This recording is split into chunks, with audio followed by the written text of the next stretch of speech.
Hello, and welcome to another segment of Let's Talk Real Estate.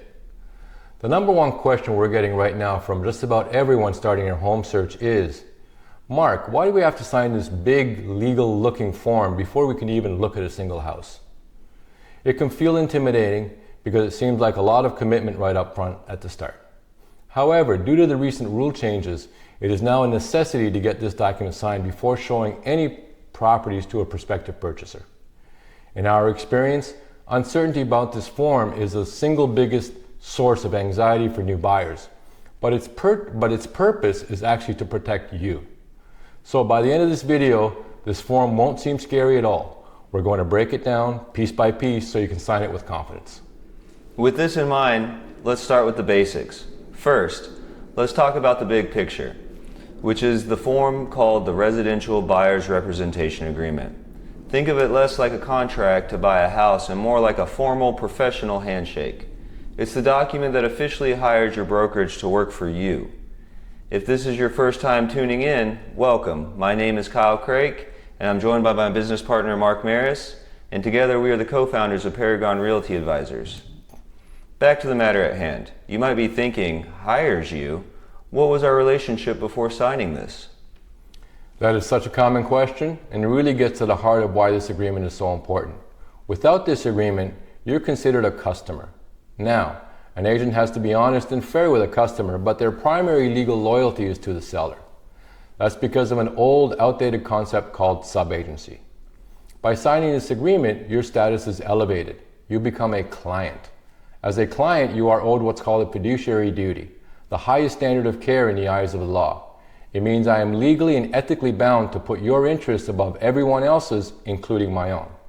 It means I must keep your financial situation and negotiating strategy confidential, follow your lawful instructions, and work with care to get you the best possible outcome. Understanding that high standard of care helps clarify what this agreement isn't meant to do. So to be crystal clear, let's cover what this form is not. First, this is not a contract to buy a house. The offer you make on a specific home is a completely separate document we use much later. Second, it does not obligate you to buy a home. You are always in control of that decision. This agreement simply outlines the terms of our professional relationship if and when you do decide to buy. And third, this is not the IABS form. You'll see another document called the Information About Brokerage Services. The IABS is just a disclosure Texas requires us to provide, and it informs you of your options. The Residential Buyer's Representation Agreement is a separate document and creates the formal relationship. Given that we never shy away from shameless plugs, please refer to our video titled Texas Real Estate Information About Brokerage Services Form Explained, Buyer and Seller's Guide, for a detailed description about that form. Nicely done, Kyle. That was smooth. Now that we know what it is and what it isn't, let's dive into the document itself. All right, let's pull up the most common version of this agreement in Texas and walk through the key parts. It's not as complicated as it looks. We'll start with paragraphs 1 through 4, the basics. This is simple. It identifies you, the client, and our brokerage. It then defines the term, the length of time you'll be working together, which is completely negotiable. It could be for 6 months or even for a single day. And it sets the market area, which is a geographic region like the specific county or city where we'll be representing you.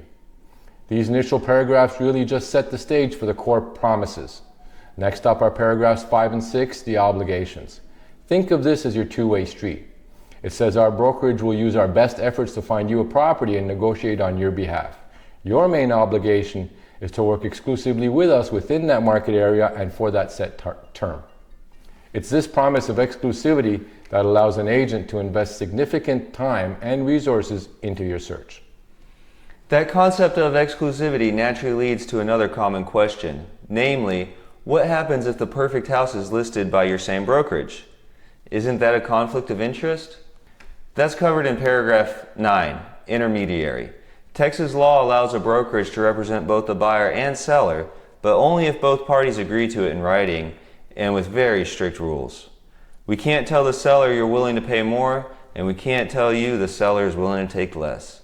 It's all about fairness, and you get to choose whether to authorize it in the agreement. And while intermediary status is important, the section everyone focuses on is compensation. Now for the big one, which is usually around paragraph 7, broker's compensation. Our analysis shows this is the section that causes the most confusion. So let's make it simple. Does this mean you have to write us a big check out of pocket? Not necessarily. The agreement specifies the fee for our services, but it also states that we will first seek to get that fee paid for by the seller, landlord, or their agents. Historically, this was advertised on the MLS, but recent rule changes have made this more of a direct negotiation. We typically write an offer that asks the seller to contribute to your closing costs, and that contribution can be used to cover our fee. That process has been brought even more into the spotlight because of some recent industry shifts. Speaking of changes, the rules for real estate agents have shifted significantly. A national NAR settlement and a new Texas law, Senate Bill 1968, have changed the landscape. The bottom line for you is simple. First, written agreements are now required up front before an agent can show you a home. The days of casually looking at houses with an agent without formalizing the relationship are over. And secondly, compensation is more transparent. It's no longer a detail hidden on the seller's side. It's an open part of our agreement and the negotiation with the seller. These new rules have definitely prompted a few frequently asked questions. So let's run through a few facts. First, do I really have to sign this? Yes. Under the new rules, we are required to have a signed agreement before we can provide brokerage services like scheduling a private showing or writing an offer for you. And what if you find a house on your own, say at an open house? If you've signed an exclusive agreement, you should tell the agent at the open house that you're represented. Our agreement covers our work throughout the entire process: the market analysis, the strategic advice, the contract expertise, and the negotiation, not just the act of opening one specific door. It's clear that this is all about creating a transparent, professional relationship from the start. So after all, the next step is actually very simple. When your agent presents you with the agreement, don't just sign it. First, review it. Take a few minutes to read the terms like we just discussed. Secondly, discuss it.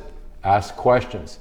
A mistake I often see buyers make is not clarifying things they're unsure about. Talk about the term, the market area, and the compensation. A great agent will want you to be 100% comfortable. And finally, sign it with confidence. Once you're clear on everything, you can sign knowing that you've just hired a professional advocate who is legally bound to protect your best interests. It's not a scary document. It's a foundation of a strong, transparent, and successful partnership on your journey to finding a new home. Exactly. And having that kind of professional partnership is more important than ever. Navigating the new rules of real estate and ensuring your interests are protected are exactly what a true professional does.